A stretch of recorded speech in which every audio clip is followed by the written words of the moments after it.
90% बच्चे जो किसी साइकेट्रिस्ट के पास में यानी मनोचिकित्सक के पास में इलाज लेने गए, वो परीक्षा के दबाव की वजह से गए। और कई लोगों ने तो एक्सट्रीम लेवल पर डिसीजन भी ले लिया, इवन सुसाइड तक कर लिया। मानसिक रोग उसे ही होते हैं जिसे थकना नहीं आता।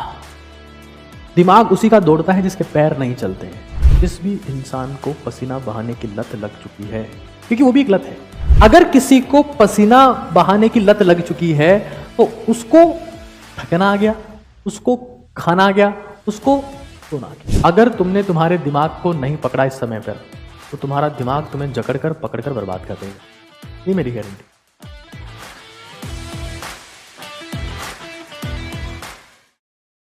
डिजीज और एग्जाम, डिजीज और एग्जाम,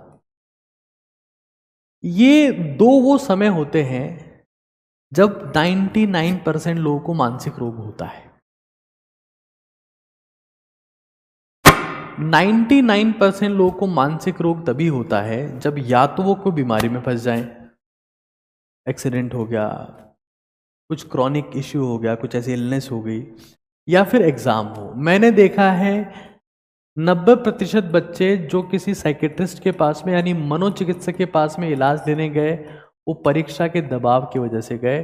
और कई लोगों ने तो एक्सट्रीम लेवल पर डिसीजन भी ले लिया, इवन सुसाइड तक कर लिया। मानसिक रोग उसे ही होते हैं जिसे थकना नहीं आता। दिमाग उसी का दौड़ता है जिसके पैर नहीं चलते हैं। अब आपको मैं मेरी कहानी बताता हूं।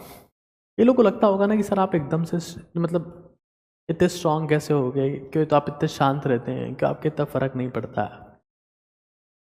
लॉकडाउन के समय से पहले मेरी लाइफ का एक ऐसा फेज था कि मैं एंजाइटी में रहने लगा था, और ये मेरे सभी साथियों को पता है। मैं बहुत एंशियस रहता था, बहुत एंशियस, हर वक्त कुछ ना कुछ थॉट चलते रहते थे।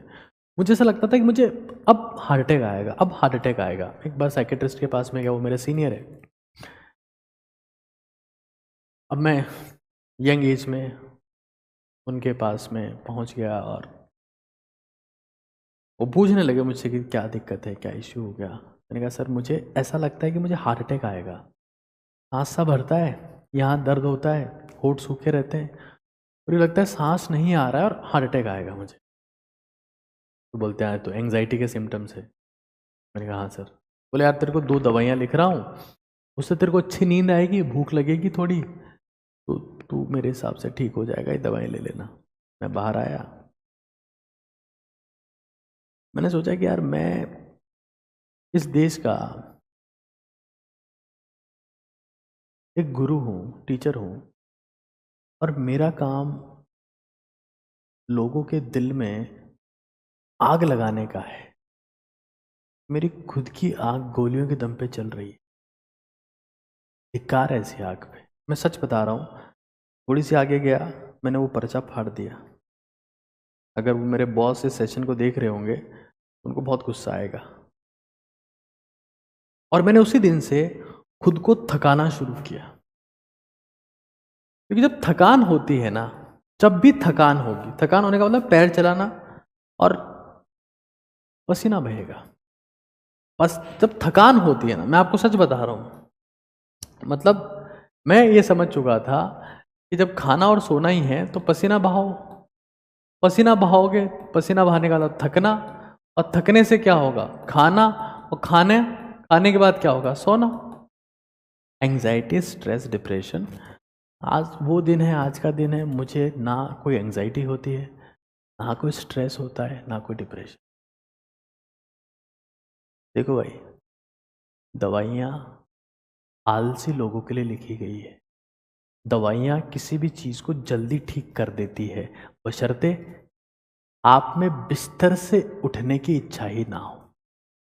टेम्पररी ठीक करेगी लेकिन जल्दी ठीक कर देगी, कुछ समय के लिए इंस्टेंट रिलीफ। अरे गोली ली, एंग्जाइटी गायब, वाह चमत्कार हो गया, बर्बादी के लिए तैयार हो जाओ। क्योंकि अब उसने तुम्हें ठीक कर दिया है, अभी ठीक कर दिया है, लेकिन वो there is a masking of symptoms. Medications are designed to give you relief,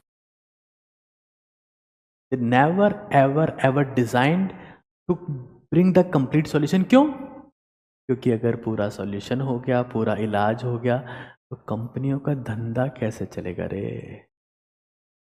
और जब धंधा हो मंदा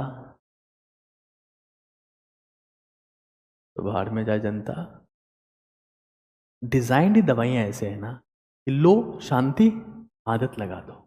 हर दवाई एक नशा है और हर दवाई आलसी इंसान के लिए लिखी गई है दोस्त, चाहे वो किसी भी डिपार्टमेंट की हो। तो एक नशा है क्योंकि उससे आपको शांति महसूस होती है। नशे से तो शांति महसूस होती है, जब सिम्टम्स गए एंजाइटी के, घबराहट के, तो शांति महसूस हुई ना। और नशा है और आलसी लोगों के लिए लिखी गई है। जिसमें पसीना बहाने की औकात ना हो वो आलसी है, और जो पसीना नहीं बहा सकता वो बीमार हो ही जाएगा। यहीं पर बात खत्म हो जाती है दोस्त। बाकी तुम चाहे जितनी बातें करो कि हमको स्ट्रेस है, हमको एंजाइटी है, हमको ऑब्सेसिव कंपल्सिव डिसऑर्डर ओसीडी है, हम तो एक बात जानते हैं, जिसको पसीना बहाना आता है वो, उसको कोई दवाई की जरूरत नहीं है। सेक्रेटरी, पूरी दुनिया को सबसे ज्यादा जिन डॉक्टर्स की जरूरत पड़ने वाली है वो साइकेट्रिस्ट है। और मुझे हंसी आती है कि साइकेट्रिस्ट क्यों है। मैं सच बता रहा हूं, मुझे हंसी आती है कि साइकेट्रिस्ट क्यों? क्योंकि आप खुद के दिमाग को खुद के खिलाफ लगा रहे हो और फिर साइकेट्रिस्ट को जाके बोल रहे हो कि मुझे ऐसी दवा दे जिससे मेरा दिमाग मेरे खिलाफ काम ना करे। तो दवा की क्या जरूरत है भाई? मैं ये समझता हूं। और ओसीडी के लिए जो मोस्ट कॉमन ड्रग प्रिस्क्राइब होती है उसका नाम है फ्लोक्सेटाइन ना। फ्लोक्सेटाइन ये सबसे ज्यादा प्रिस्क्राइब होने वाली ड्रग है ओसीडी के लिए, फ्लोक्सेटाइन। एंजाइटी के लिए एल्प्राजोलम प्रिस्क्राइब करते हैं, उसके लिए आपको डॉक्टर से कंसल्ट और करना पड़ेगा ड्रिल फॉर्मेट पे। लेकिन मैं एक चीज जानता हूं, जिस भी इंसान को पसीना बहाने की लत लग चुकी है, क्योंकि वो भी एक लत है, वो भी एक लत है। अगर किसी को पसीना बहाने की लत लग चुकी है तो उसको थकना आ गया, उसको खाना आ गया, उसको सोना आ गया। और मैं आपको फिर कह रहा हूं, अगर तुमने तुम्हारे दिमाग को नहीं पकड़ा इस समय पर, तो तुम्हारा दिमाग तुम्हें जकड़कर पकड़कर बर्बाद कर देगा, ये मेरी गारंटी। पसीना बहाओ, हर बार कहता रहूं। 10 सिद्धियों के लिए आपको एक पूरा मंत्र देके गया था लास्ट टाइम, 10 सिद्धियों के लिए। RSRM, read, summarise, revise, memorise, sleep, exercise, diet, deep breathing, hydration and repeat. तो ये मेरी तरफ से इन चीज़ों का आप अप्लाई करते हुए, पढ़ना तो है ही, वो तो बहुत इंपॉर्टेंट है, बट साथ में this is the awareness that is important.